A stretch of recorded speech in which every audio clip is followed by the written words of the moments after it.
how to fade in and fade out audio in KineMaster application. So if you want to fade in and fade out the audio, then first you just need to open up your KineMaster application.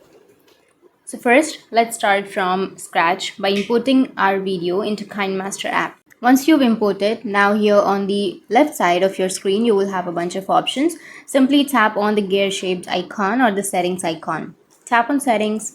Once you tap on settings, you need to go for the audio section. Under your audio section, you need to scroll down and you will find an option of audio fade in and audio fade out. So you just need to toggle that on. Once you toggle that on, you need to adjust your fade in and fade out.